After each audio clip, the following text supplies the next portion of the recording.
주입에 나오신 모든 분들 주님의 이름으로 환영하고 축복합니다. 우리 옆에 분에게 한번 인사를 나눠보실까요? 성령 충만하십시오. 한번 인사해 보시죠. 네, 성령 충만하십시오. 여러분은 성령 충만하십니까? 네, 우리가 이제 사도행전 말씀을 계속 묵상하고 있습니다. 성령 충만한다는 것은 무엇일까? 우리가 본문을 통해 살펴보면 여러 가지 것을 알 수는 있지만 10절을 한번 보실까요? 10절에 보시면 이 사람 곧 40세 이상이 되었던 나면서 안지병했던 이 사람은 어떻게 됐냐면 예수 그리스도의 이름으로 10절 마지막을 보시면 어떻게 됐다고 나와 있습니까? 건강하게 되어 어디에 섰다고요? 너희 앞에 섰느니라. 이게 굉장히 중요한 표현입니다. 거기다 밑줄을 그어보실까요? 예수 그리스도를 믿는다는 것, 성령 충만한다는 것은 다른 게 아니고 건강해진다는 것입니다. 몸과 마음이 영원히 건강해지죠.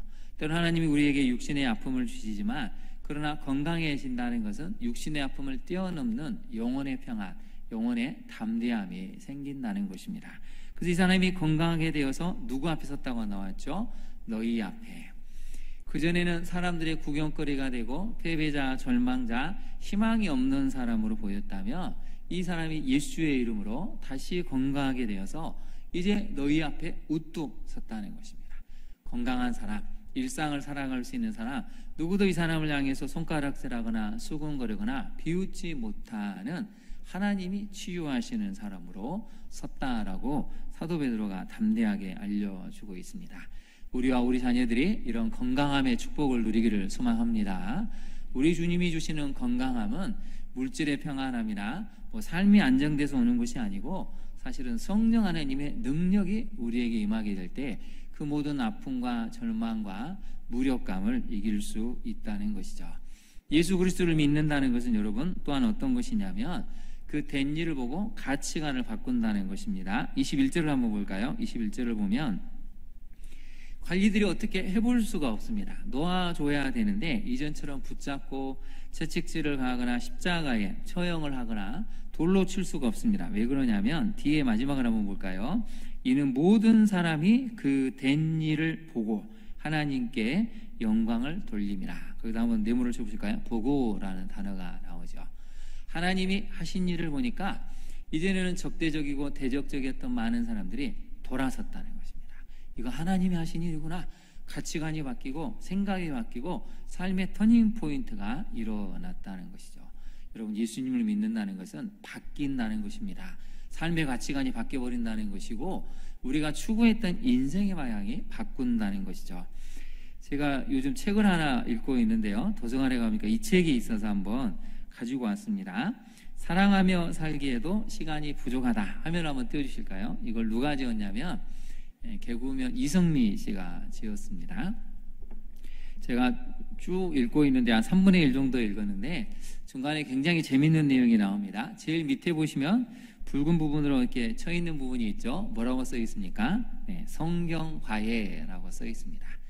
이성미 집사님이 뭘 하셨냐면 자녀를 이제 물론 캐나다 유학을 보내고 같이 갔지만 다시 한국으로 돌아왔습니다. 그러면서 한 일이 뭐냐면 얘들한테 성경을 과외시켜야겠다. 그래서 전사님 한 분을 알아봐가지고 일주일에 한 번씩 성경을 과외시킵니다. 자, 여기 계신 우리 성도님들 중에 나는 손자 손녀를 위해서 우리 자녀를 위해서 성경 과외를 하고 있다 하신 분 한번 손 들어 보실까요? 제가 케이크를 보내드리도록 하겠습니다. 네, 우리는 성경을 과외한다는 생각은 해본 적이 없습니다. 왜요? 굳이 성경을 어떻게 과외를 하지? 그냥 교회 나가면 목사님들이, 전사님들이, 선생님들이 알려주시겠지. 근데 그럼 성경을 잘 아나요? 아는 게 중요한 게 아니고 이 말씀이 무엇인가 깨닫고 삶이 바뀌는 것까지가 진짜 알미라는 것이죠. 저도 이 부분을 읽고 굉장히 도전이 됐습니다. 우리는 과외를 하기 위해서 수십만 원, 수백만 원을 들이지만 정말 하나님 말씀, 우리 인생을 바꿀 수 있고 우리의 삶의 방향을 바꿀 수 있고 우리의 미래를 책임져 줄 수 있는 하나님의 말씀에는 그렇게 관심을 기울이지도 않고 과외를 하지도 않구나. 만약에 우리 교회 성도님들이 목사님, 전사님 우리 아이 성경 과외를 시켜주십시오 하면 무료로 해드리겠습니다.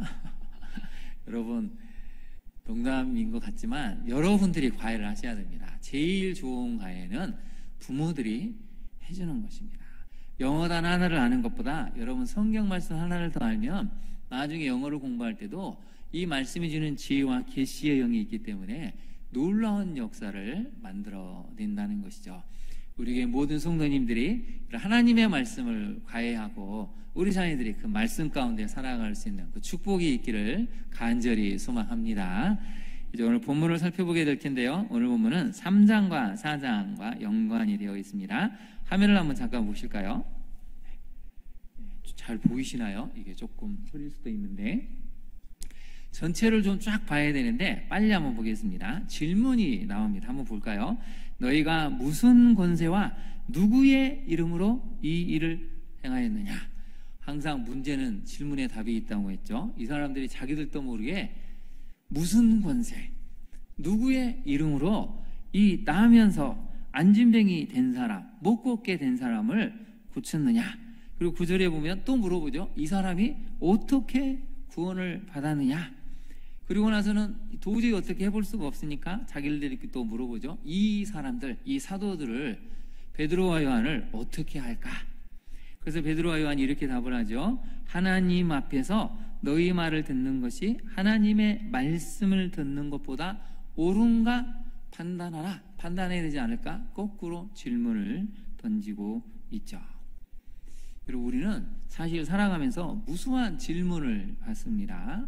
근데 정말 우리가 들어야 될 질문은 이것이죠. 어떻게 이 일을 행하게 됐는지, 도대체 무슨 권위, 무슨 권세로 누구의 이름으로 당신 이름이 바뀌었는지, 당신 자녀가 바뀌었는지, 당신 집안에 이런 일이 일어나는지 궁금하다는 질문을 우리는 한 번쯤은 받아야 한다는 것이죠. 우리가 이단을 만날 때 가장 많이 딱 이 말씀만 선포하면 여러분 거의 90% 이단은 그냥 물러나게 되어 있습니다. 우리 사도행전 4장 12절 말씀 같이 한번 읽어볼까요? 시작. 다른 이로서는 구원을 받을 수 없나니 선한 사람 중에 구원을 받을 만한 다른 이름을 우리에게 주신 일이 없음이라 하였더라. 베드로가 분명하게 선언했습니다.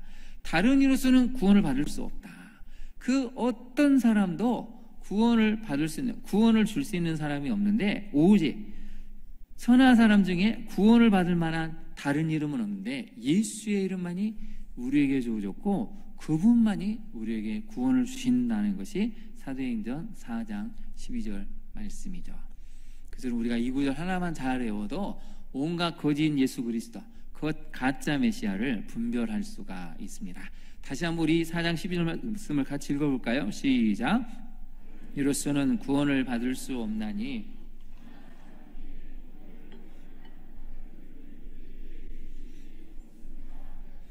아멘. 자, 이제 3장으로 한번 가보실까요? 자, 묵상할 때 이제 제가 이 설교하거나 또 이제 성경 공부를 할 때 제가 밑줄을 그어라, 뭐 동그라미를 써라 하는 것은 여러분에게 묵상의 방법을, 제가 했던 방법을 가르치고 또 여러분들이 좋은 묵상 방법이 있으면 시간이 나면 저한테도 가르쳐 주셨으면 좋겠다는 의미로 말씀을 드리는데요. 여러분 3장 1절 한번 보실까요? 제9시기도 시간에 베드로와 요한이 어디로 올라갔죠? 성전에 올라갔다. 화면을 한번 띄워주실까요? 계속. 예. 그래서 여러분 잘 보시면 거기다 한번 메모해 주실까요? 날마다 그곳으로 갔다라는 의미입니다. 특별한 일이 없으면 베드로와 요한은 그 시간에 그곳에 뭐하러 갔죠? 기도하러 갔다는 것입니다. 여러분 이게 굉장히 중요합니다. 루틴을 만들어 놨다는 것이죠. 아무리 바빠도 우리는 기도해야 되고 하나님의 그 앞에 나가서 하나님 존전 앞에 가서 우리가 기도하는 가운데 음성을 들어하러 간다. 그래서 날마다 그곳에 기도하러 가는데 그때 누구를 만났냐면 40년 이상 태어날 때부터 아무것도 하지 못하고 걷지도 못하고 사람들을 구경하고 본인도 사람들의 구경꾼이 된, 나면서 못 걷게 된 이를 만났습니다. 그래서 예수의 이름으로 고쳐주죠. 그래서 유명한 구절이 있지 않습니까? 우리 사도행전 3장 6절 말씀을 같이 한번 읽어보겠습니다. 시작. 베드로가 이르되 은과 금은 내게 없거니와 내게 있는 이것을 내게 주노니 나사렛 예수 그리스도의 이름으로 일어나 걸으라. 여러분 상상력을 한번 발휘해 보실까요?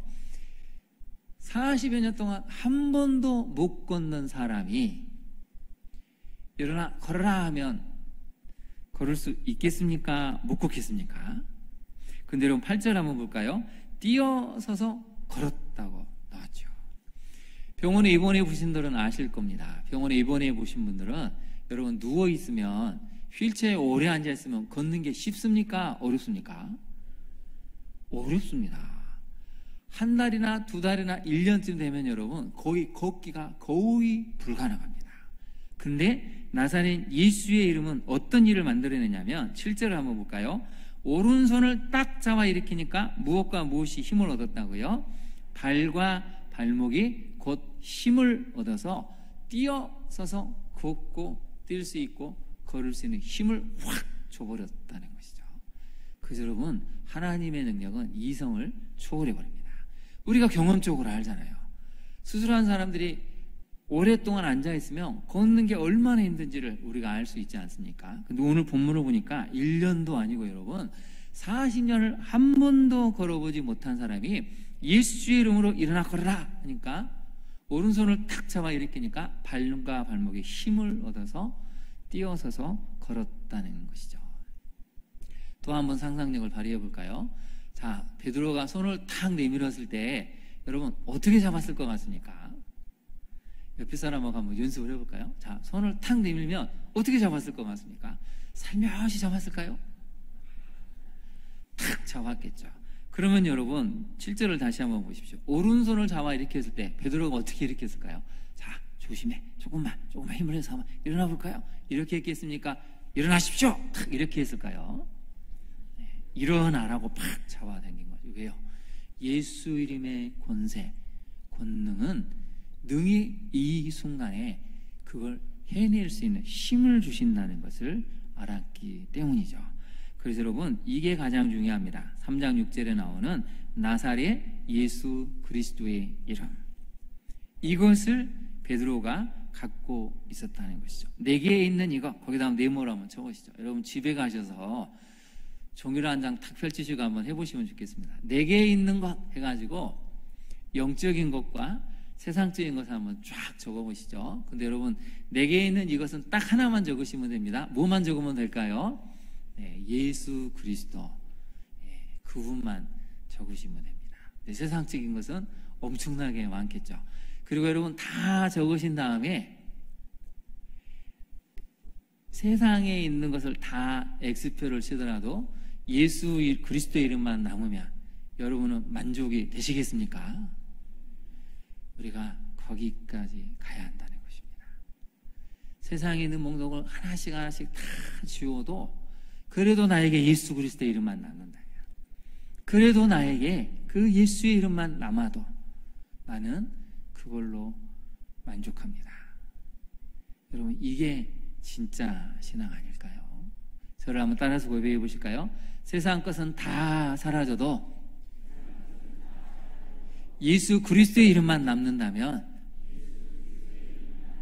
나는 그것으로 만족합니다. 네, 이러한 신앙의 고백을 드릴 수 있는 우리 성도님들이 되시기를 바랍니다. 여러분 베드로가 딱 한 가지를 고백하잖아요. 은과 금은 나한테 없다. 내가 당신한테 줄 수 있는 거 돈도 없고 은과 금도 없다. 내가 당신을 무엇으로 행복하게 해주겠느냐. 근데 나는 딱 하나만 있다는 것이죠. 바로 나사렛 예수 그리스도의 이름. 그 여러분 거기다 한번 동그라미를 쳐보십시오. 내게 있는 이 중요합니다. 내게 있는. 여러분 안에 예수의 이름이 있습니까? 우리 안에 예수의 이름이 있을까요? 우리 광양중앙교회 예수의 이름이 있습니까? 우리 한국교회 정말 예수의 이름이 있을까요? 그렇다면 여러분 그래도 그 교회가 있는 마을은 다툼이, 분열이, 혐오가 사라지고 사랑이, 용서, 나눔이 열매로 나타나게 되죠. 근데 내게 있는 이것이 은과 금이 된다면, 명예와 권력이 된다면, 세상의 성공과 성취가 된다면 예수의 이름은 점점 설 자리를 잃게 된다는 것이죠. 화면을 다시 한번 띄워주실까요? 그래서 여러분 이튿날이 되었습니다. 이튿날이 되었죠. 감옥에 가둬놨습니다. 그래서 여러분 4장 5절로 가보실까요? 자, 감옥에 갇혀가지고 이튿날 되었는데 관리들, 장로들, 서기관들 그 다음에 6절을 보시면 대제사장 안나스, 가야바, 요한, 알렉산더 대제사장의 문중이 다 참여했습니다. 어마어마한 사람들이 모인 거죠. 여러분 특별히 거기다 한번 밑줄을 그어보실까요? 대제사장 안나스, 그 다음에 대제사장의 문중, 막강한 집안이 세력을 갖고 있는 사람들이 다 모였다는 것이죠. 그리고 한가운데 세웠습니다. 이제 산헤드린 공회라고도 하는데요. 여러분 이 사람들이 딱 앞에 베드로와 요한을 세웠을 때 그냥 세웠겠습니까? 살결인 눈빛으로 아주 그냥 조금만 대답을 잘못하면 죽일 듯이 막 노려보고 아주 험악한 분위기였겠죠. 근데 여러분 놀랍게도 옛날 같았으면 베드로와 요한이 어떻게 됐겠습니까? 도망칠 생각을 했겠죠. 무서워서 나 몰라라 했을 수도 있는데 예수님을 저주하고 부인했던 베드로, 또 알몸으로 도망갔던 요한이 옛날 같았으면 기가 죽고 팍 풀이 죽었을 텐데, 여러분 8절을 한번 보실까요? 밤새도록 무슨 일이 있었냐면 성령이 충만한 시간을 보냈다는 것입니다. 거기다 한번 네모를 쳐보시죠. 이에 베드로가 성령이 충만하여. 이게 핵심입니다. 내일 죽을지도 모르는데 이튿날 사람들 앞에서 망신을 당하고 또 채찍질을 당하고 돌로 쳐서 우리가 죽을 수도 있는데, 그 시간이 오히려 여러분 두렵거나 무섭거나 불안하거나 어떻게 하면 내일 어떻게 해야 되지? 막 공포에 질린 것이 아니고 오히려 성령이 충만한 상태로 쫙 섰다는 것입니다. 왜 그렇습니까? 베드로 안에 있는 예수 그리스도의 이름, 그 권세가 베드로와 요한을 성령 충만하게 만들어서 아주 담대하게 이 사람들 앞에서 말을 할 수 있었다는 것이죠. 그래서 여러분 오늘 70명은 보통 산헤드린 공회에는 72명이라고 하는데요, 보통은 70명을 합니다. 그래서 여러분 이 70명은 예수님을 끝끝내 믿지 않습니다. 오히려 이 남에서 안진뱅이 된 사람들을 보고 많은 사람들이 이 기적을 보고 놀라게 되죠. 그리고 하나님을 믿게 되는 역사가 나타나게 됩니다. 5,000명, 3,000명의 역사가 나는데 문제는 이 70명은 전혀 눈 하나 깜짝하지 않는다는 것이죠. 왜 그렇습니까? 거기에는 이유가 하나가 있습니다. 바로 걸림돌이 있었다는 것이죠. 여러분 그래서 18절을 한번 볼까요? 4장 18절에 보면 그들을 불러 베드로와 요한을 불러 경고하여 도무지 예수의 이름으로 말하지도 말고 가르치지도 말라. 이 얘기는 우리는 안 믿겠다는 것이죠. 거기다 메모를 해보실까요? 걸림돌이 있었다는 것입니다. 아무리 사람이 이성으로는 해석이 안 되는 이 남에서 안진뱅이 된 사람이 직접 우리 눈앞에 서 있고 그 사람이 간증을 하고 모든 사람이 진짜라고 이야기를 하는데, 그럼에도 불구하고 걸림돌이 있어서 믿을 수가 없었다는 것입니다. 여러분 13절과 14절 한번 볼까요? 13절 14절이 굉장히 중요한데요. 그들이 베드로와 요한이 담대하게 말함을 봤죠. 그들을 본래 학문 없는 범인, 학교도 안 다닌 사람을 알았다가 이상히 여겼죠. 또 전에 예수와 함께 있던 줄도 알고, 또 병 나은 사람이 그들과 함께 서 있는 것을 보고라는 단어를 씁니다. 그래서 여러분 네모를 쳐보실까요? 알고 보고. 부인할 수가 없습니다. 이건 똑똑한 자기들도 부인할 수 없는 객관적인 사실이구나. 이 사람이 원래 남에서부터 안진뱅이 된 사람이 확실하고, 이 베드로와 요한이 예수의 이름으로 분명히 고쳐서 이 사람이 걷고 뛸 수 있는 것은 부인할 수 없는 알고 본 상황인데, 문제는 믿지는 못하겠다는 것이죠. 걸림돌이 있었다는 것입니다. 어떤 걸림돌입니까? 예수 그리스도를 시인하면 우리가 알고 있던 모든 가치체계를 무너뜨려야 됩니다. 삶의 기반이 무너질 수 있습니다. 대제사장의 역할을 내려놓을 수도 있어야 되고, 또 예수님을 위해서 십자가를 지는 삶을 걸어갈 수 있어야 합니다. 많은 사람들에게 이분이 메시아였다는 것을 증언하는 삶을 살아야 되는데, 그러려면 재산, 재물을 포기해야 되죠. 인맥을 포기해야 되죠. 그동안 누려왔던 모든 기득권을 다 내려놓고 사도들의 가르침을 받는 그 자리에 서야 되는데, 이게 걸림돌이 됐다는 것이죠. 여러분 신앙생활이 어려운 이유는 우리 안에 걸림돌이 너무 많기 때문입니다. 우리가 예수님의 이름으로 좀 살고 싶은데 우리 안에 걸림돌이 너무 많습니다. 그게 때로는 물질일 수도 있고 권력일 수도 있고 어떤 제된 중독일 수도 있죠. 여러 가지가 우리의 이 걸림돌을 만들어냅니다. 탐심과 탐욕일 수도 있고, 우리 안에는 명예를, 권력을 추구하는 마음일 수도 있죠. 그래서 여러분, 보다라는 이 단어는 굉장히 중요합니다. 봤습니다. 5,000명, 3,000명은 봤으니까 그 이후에 구원받는 백성으로 갔는데, 똑같이 봤는데 사내들인 공의회는 거부를 한 것이죠. 우리는 믿지 않겠다. 그래가지고 결국 비참한 최후를 맞이하게 된, 하나님의 심판 앞에서는 그런 백성들로 가게 된다는 것이죠. 자, 이런 것을 종합적으로 정리해서 이제 첫 번째 메시지를 한번 살펴볼까요? 첫 번째 메시지는 매일 행하는 경건의 습관이 하나님의 때에 하나님의 역사를 이루는 뭐가 된다고요? 놀라운 통로가 됩니다. 여러분 3장 1절을 다시 한번 보십시오. 제9시 기도 시간에 베드로 요한이 성전에 올라갔습니다. 오후 3시경에 기도하러 올라갔죠.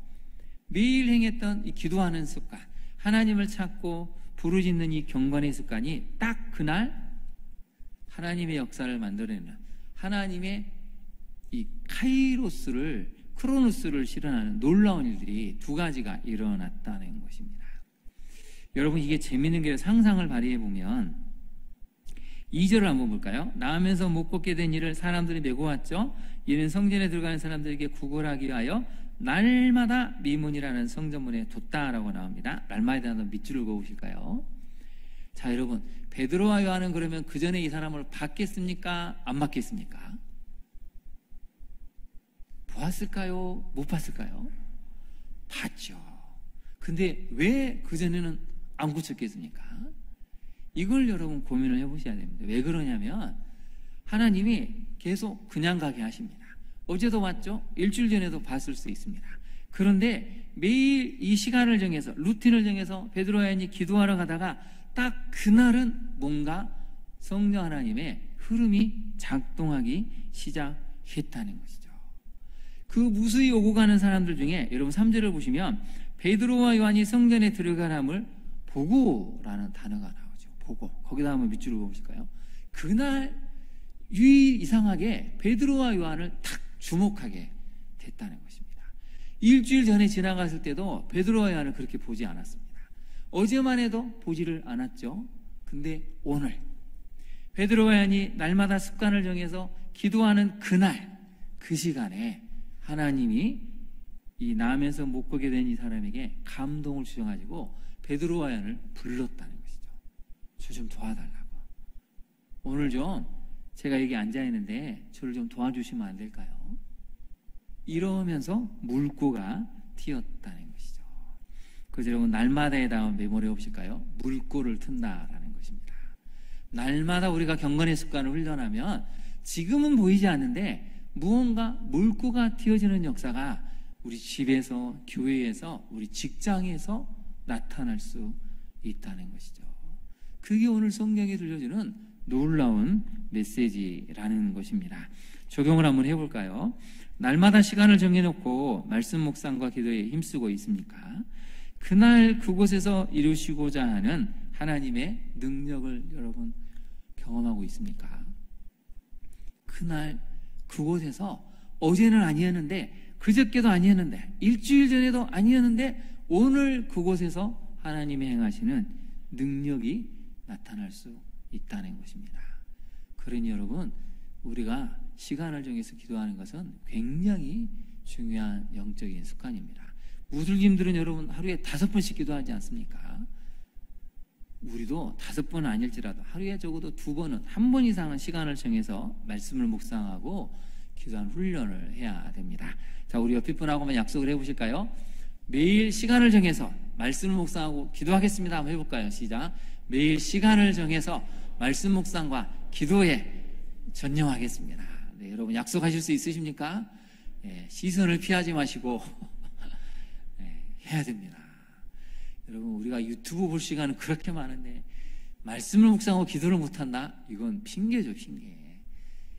우리가 정말 시간을 정해놓고 기도하면 오늘 3장에 나왔던 이 역사가 우리 인생에도 일어날 수 있는 것을 성경은 잘 나타내고 있다는 뜻이죠. 두 번째 메시지를 한번 살펴볼까요? 같이 한번 읽어보겠습니다. 두 번째 메시지 한번 띄워주실까요? 두 번째 메시지는 우리가 많이 고민해 봐야 되는데요.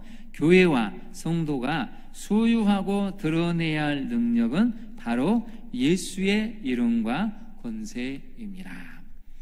여러분, 교회가 소유하고 드러내야 할 것은 무엇입니까?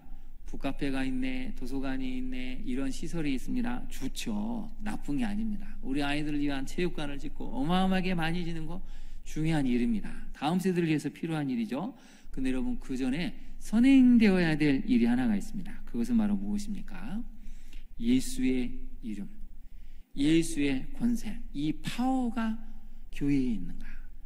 여러분, 아무리 많은 시설을 짓고 아무리 많은 사람이 있을지라도 그 안에 예수의 이름이 없고 예수의 파워가 없다면 죄송하지만 그 교회는 죽은 교회입니다.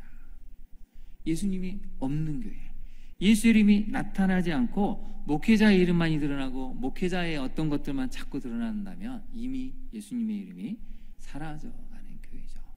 오늘 여러분, 분명하게 베드로와 요한은 권면하지 않습니까? 4장 9절로 한번 가볼까요? 이 사람들이 물어보죠. 도대체 너희는 무슨 권세, 누구의 이름으로 이 일을 행하느냐? 근데 베드로가 성령이 충만해가지고 이렇게 하죠. 9절을 보시면 만일 병자에 행한 이 착한 일에 대하여, 이게 굉장히 재밌는 표현이 나오죠. 그 다음 네모를 펴보실까요? 착한 일이라는 것입니다. 병자를 고쳐주는 것은 착한 일이라는 것이죠. 이 사람 인생을 새롭게 만들어주는 것은 착한 일이라는 것입니다.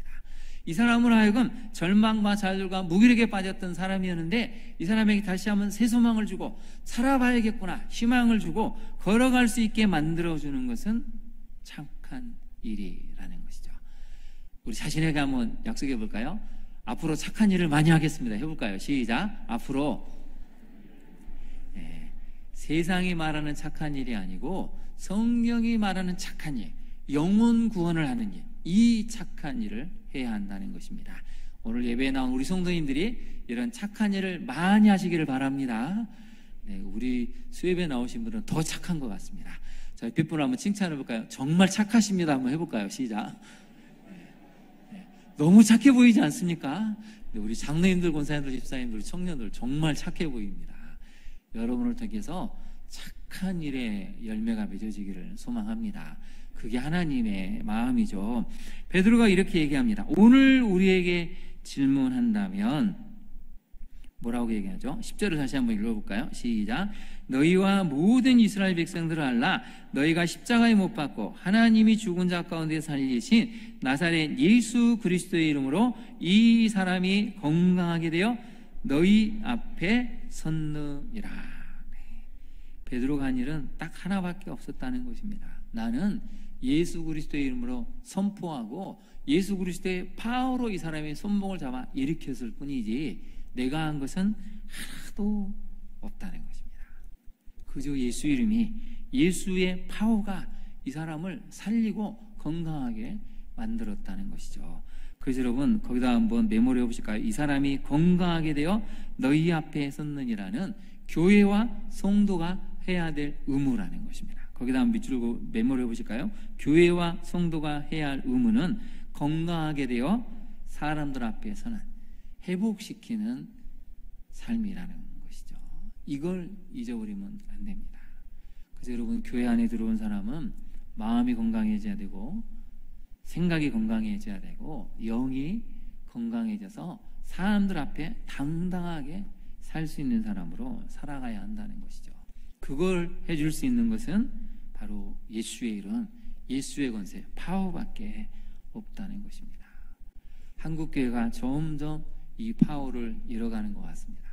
한국교회가 점점 더 예수의 이름보다는 교회의 이름을 자꾸 앞장세우고 능력 있는 목회자의 이름을 앞세워서 자꾸 교회가 변질되어가는 것 같습니다. 우리 광양중앙교회만큼은 예수님의 이름, 예수님의 파워가 차고 넘치는 그런 믿음의 교회가 될 수 있기를 간절히 축원합니다. 적용을 한번 해볼까요? 여러분, 우리 교회와 우리는 예수의 이름과 권세를 가지고 주님의 능력을 드러내고 있습니까? 예수의 이름과 권세 대신 자꾸 시선을 돌리고 있는 어떤 곳은 없습니까? 여러분, 세상의 것에 자꾸 주목하면 예수님의 이름, 예수님의 파워 권세보다는 시선을 돌리는 쪽이 많습니다. 더 많은 저렇게 좋은 교회처럼 저렇게 와야 되지 않을까? 더 많은 어떤 것들을 자꾸 추구하고 찾게 되는 순간 우리 안에 역사하시는 성령 하나님의 힘을 잃게 된다는 것이죠. 그래서 여러분, 시선을 돌리지 말고 먼저 예수님의 일원, 예수님의 파워를 먼저 갖는 교회와 성도가 돼야 됩니다. 그러면 나머지는 하나님이 다 책임져 주십니다. 세 번째 메시지를 살펴볼까요? 같이 한번 읽어보겠습니다. 시작. 하나님의 은총을 막아서는 걸림돌은 성령 하나님께서 행하신 놀라운 기적을 보고 알지라도 끝내 믿음을 거부하게 만듭니다. 여러분, 아무리 보고 알아도 끝내 믿음을 거부해 버린다는 것이죠. 다시 한번 살펴볼까요? 13절 14절을 보면 분명히 베드로와 요한이 이것을 행한 걸 봤습니다. 또 병 나은 사람이 함께 있는 것을 보았습니다. 알고 보았음에도 불구하고 믿기는 힘든 것이죠. 믿기가 어렵습니다. 아예 믿는 것 자체를 거부해 버렸다는 것입니다. 이게 여러분 문제가 되는 것이죠. 21절에 보면 모든 사람이 그 된 일을 보고 하나님께 영광을 돌리는 3,000명에 가까운 사람들이 있지만 70명의 사람들은 보고도 알고도 전혀 돌아서지 않았다는 것이죠. 마음의 걸림돌이 너무나 컸다는 것입니다. 적용을 한번 해볼까요? 여러분, 하나님의 은총을 막아서는 걸림돌을 나도 모르게 갖고 있지는 않습니까? 우리 안에 뭔가가 지금 작동을 하고 있다면, 자꾸 믿지 못하게 하고 의심하게 만든다면 그건 여러분 뭔가 걸림돌이 있다는 것입니다. 그 걸림돌을 치우지 않으면 점점 더 내 앞에 큰 장애물이 돼가지고 이제는 내 힘으로는 어떻게 할 수 없는 지경까지 이른다는 것이죠. 두 번째 적용을 같이 한번 읽어볼까요? 시작. 사도들처럼 성령 충만함으로 담대해져 모든 걸림돌을 믿음으로 치우며 용기 있게 나아갑니까? 네. 사도들이 지금 걸림돌이 앞에 있습니다. 또 우리도 예수님처럼 잡혀서 십자가에 못 박히지는 않을까? 채찍질을 당하지는 않을까? 돌로 침을 당하지 않을까? 사람들 앞에서 엄청난 망신을 당해서 주눅이 들어서 우리가 꿈꾸는 삶을 못 살지는 않을까? 사도들의 걸림돌은 여러분 딱 하나입니다. 두려움이죠. 두려움입니다. 옛날의 과거를 생각하니까 우리 주님이 그렇게 십자가에 못 박히셨는데 우리도 죽음이라는 거대한 이 무서움을 경험하지 않을까? 이게 걸림돌이었을 텐데 여러분, 성령 충만해지니까 죽는 것도 두려워하지 않았다는 것이죠. 그래서 여러분 8절을 다시 한번 볼까요? 이에 베드로가 성령이 충만하여 이르되, 이렇게 말했죠. 이튿날 끌고 가는데 밤새도록 베드로와 요한은 너무나 성령이 충만해져서 죽음이 무섭지 않았다는 것입니다. 여러분, 성령 충만해져야 걸림돌도 치우고 믿음으로 이겨낼 수 있습니다. 그래서 우리가 QTN을 통해서 앞으로 사도행전 말씀을 묵상하게 될 텐데 여러분, 성령 충만해 주십시오. 그래야 우리 자녀들의 걸림돌을 치울 수 있고 내 인생의 걸림돌을 치우면서 하나님이 원하시는 건강한 삶을 살 수 있는 것이죠. 그래서 여러분 말씀을 마칠 텐데요, 저는 4장 10절에 마지막에 나온 이 부분이 너무 가슴에 울림으로 왔습니다. 너희가 십자가에 못 박고 하나님이 죽은 자 가운데서 살리신 나사렛 예수 그리스도의 이름으로 이 사람이 건강하게 되어 너희 앞에 섰느니라. 구경꾼이었던 사람, 늘 다른 사람의 인생이 궁금하고 나도 저기를 가보고 싶었는데 거꾸로 다른 사람들의 구경꾼이 되고, 엄마 저 사람은 왜 저렇게 걷지도 못해요? 수군거림을 듣고 비아냥을 걷고 저주받은 인생을 하고 손가락질 받았던 그 사람이 건강하게 돼서 사람들 앞에 섰다는 것입니다. 회복이 됐다는 것입니다. 여러분, 이게 예수님의 이름이 우리에게 주고자 하는 인생이십니다. 여러분, 이걸 이렇게 읽어볼까요? 이 사람에다가 우리 이름을 넣어서 같이 한번 읽어보겠습니다. 시작. 동주가 건강하게 되어 너희 앞에 섰느니라. 아멘. 여러분, 자녀 이름을 넣어서 한번 큰 소리로 읽어볼까요? 시작. 준서준이가 건강하게 되어 너희 앞에 섰느니라. 아멘. 마지막으로 옆에 있는 우리 성도님들의 이름을 한번 부르고 해볼까요? 시작. 인경이가 건강하게 되어 너희 앞에 섰느니라. 이런 역사가 여러분에게 예수의 이름으로 일어나게 되기를 진심으로 축원합니다. 아멘. 우리 한번 이 시간 한번 두 손을 모으고 여러분 아픈 부위에 한번 손을 얹어 보실까요? 여러분 자녀를 위해서 기도하시기를 원하신 분은 손을 앞으로 펼치시고 여러분의 자녀 하나님 건강하게 해주십시오. 정말 건강한 일상을 살게 해주십시오. 이 40년 동안 아무것도 하지 못하고 그저 구경꾼의 삶을, 다른 사람의 구경의 그런 인생을 살았는데 예수의 이름으로 이 사람이 낫지 않았습니까? 하나님, 지금도 이렇게 건강한 삶을 꿈꾸고 다시 한번 사람들 앞에 서서 일상을 살아가고자 하는 사람들이 너무 많은데 너무나 많은 이들이 마음이 아픕니다. 인생의 상처를 받아서 일어설 수가 없습니다. 너무나 요즘 많은 뉴스에서 가족들이 스스로 목숨을 끊는 그런 안타까운 소식을 거의 매주 듣고 있지 않습니까? 예수의 이름만이 이 죽음의 흐름을 막을 수 있습니다. 예수님의 파워만이 이 흐름을 막고 우리 자녀를 우리가 건강하게 다시 한번 사람들 앞에 서서 살아갈 수 있는 능력을 주십니다. 주님, 나와 우리 자녀에게 우리 교회가 그런 역할을 감당할 수 있게 해달라고, 내가 먼저 성령이 충만해져서 이 역사를 만들게 해달라고 우리 시간 주님의 이름을 한번 간절히 부른 다음에 기도하도록 하겠습니다. 주여.